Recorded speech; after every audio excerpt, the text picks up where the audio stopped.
গোপনে জৰিপ চলাই আছে হয়তো তেওঁলোকৰ চৰকাৰী বিষয়াসকলে জানে কিন্তু স্থানীয় ৰাইজ অৱগত নহয় তো তাৰ কাৰণে আমি যোৱা 5 মাৰ্চ তাৰিখে চক্ৰ বিষয়া মহোদয়ৰ জৰিয়তে আয়ুক্ত মহোদয়লৈ আমি এখন স্মাৰক পত্ৰ প্ৰদান কৰিছিলোঁ আসলতে ইয়াত হ'ব কি আৰু তাত আমি স্পষ্টকৈ লিখিছোঁ যে যদি মানে স্বাস্থ্য আৰু শিক্ষাৰ ক্ষেত্ৰত যদি কিবা এটা বস্তু হয় জনসাধাৰণৰ ভালৰ অৰ্থে তাত আমাৰ বাৰু আপত্তি নাই কিন্তু তাক বাহিৰে যদি আমাৰ পাৰিপাৰ্শ্বিকতাৰ প্ৰতি ভাবুকি হোৱা যদি কিবা ইয়াত হেৰি হয় জনস্বাস্থ্যৰ প্ৰতি ভাবুকি হোৱা তাত আমাৰ ৰাইজৰ আপত্তি থাকিব তো এই বিষয়ে আমি স্পষ্টকৈ উল্লেখ কৰি এখন স্মাৰক পত্ৰ প্ৰদান কৰিছিলোঁ আমি উপায়ুক্ত মহোদয়ৰ জৰিয়তে আয়ুক্ত মহোদয়লৈ যোৱা 5 মাৰ্চ তাৰিখে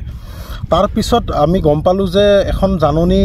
বিহুৰ কাৰ্যালয়ত মই প্ৰথম দেখিছোঁ আমাৰ ৰামপুৰ আঞ্চলিক ৰঙালী বিহুৰ কাৰ্যালয়ত দেখিছোঁ যে আয়ুক্ত মহোদয়ৰ তৰফৰ পৰা এখন নটিচ জাননী জাৰি কৰা হৈছে তাত স্পষ্টকৈ লিখা আছে যে কলকাতাৰ কিবা এটা কোম্পানীক 150 বিঘা মাটি লজিষ্টিক পাৰ্কৰ বাবে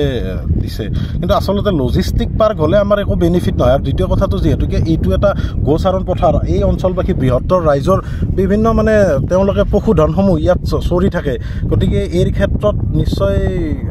মানে আমাৰ আপত্তি আছে বা ধৰক পাৰিপাৰ্শ্বিকতাৰ প্ৰতিও ভাবুকি আহিব কাৰণ এই ধৰাবিলখনে আমাৰ গোটেই অঞ্চলটোলৈ আপোনাৰ যি ধৰণৰ বিশুদ্ধ আপোনাৰ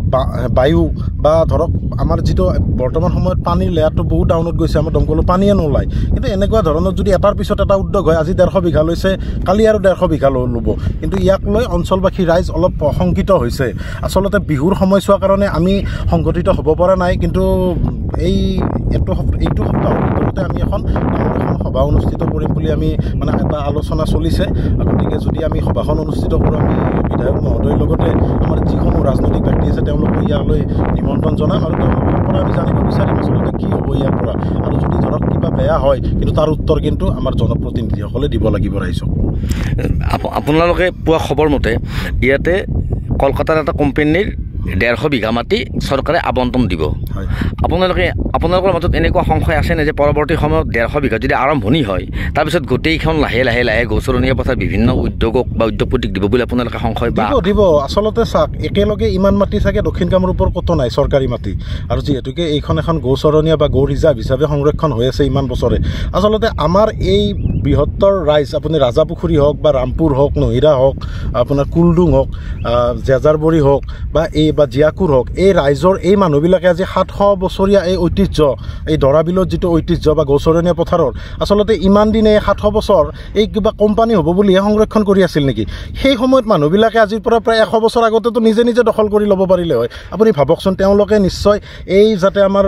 বাতাবৰণটো ঠিকে থাকে কিবা এটা চিন্তা কৰি তেওঁলোকে এইটো সংৰক্ষণ কৰি ৰাখিছিল আমাৰ পশুধনসমূহ ক'ত চৰিব বা তেওঁলোকে ক'ত খাদ্য পাব তো সেইটো সংৰক্ষণ কৰি এতিয়ালৈকে তেওঁলোকে ক্ষয়ক্ষতি নোহোৱাকৈ সংৰক্ষণ কৰি আছে আচলতে কোনোবা বহিৰাগত কোম্পানীক দিয়াৰ বাবে এই ৰাইজে 700 বছৰ ধৰি ধৰাবিল বা গোচৰণীয়া পথাৰ সংৰক্ষণ কৰি ৰাখিলে নেকি তো এইটো এটা প্ৰশ্ন এটা আছে কিন্তু কথাটো হৈছে কি ইয়াৰ যিটো পৰিৱেশ এই ধৰণৰ পৰিৱেশ বা ইয়াত যিটো আপুনি বিশুদ্ধ বায়ু আপুনি আহিয়ে গম পাইছে তো এই পৰিৱেশটো আচলতে সচেতন ৰাইজে বিচাৰে যে এই পৰিৱেশটো এনেকৈ থাকক আচলতে ধৰাবিলৰ কোনো ক্ষয়ক্ষতি নোহোৱাকৈ বা গোচৰণীয়া পথাৰৰ ক্ষয়ক্ষতি নোহোৱাকৈ এনেকৈ থাকক যদি কিবা ক্ষেত্ৰত কিবা শিক্ষা মহাবিদ্যালয় বা কিবা ইউনিভাৰ্চিটি কিবা তেনেকুৱা টাইপৰ বস্তু আহে হয়তো ৰাইজৰ আপত্তি কম থাকিব কিন্তু এনেকুৱা ধৰণৰ কাইলৈ আজি ইয়াত এখন লজিষ্টিক পাৰ্ক দিছে কাইলৈ আৰু 150 বিঘা ল'ব প্ৰায় 650 বিঘা মাটি আছে ধৰাবিলৰ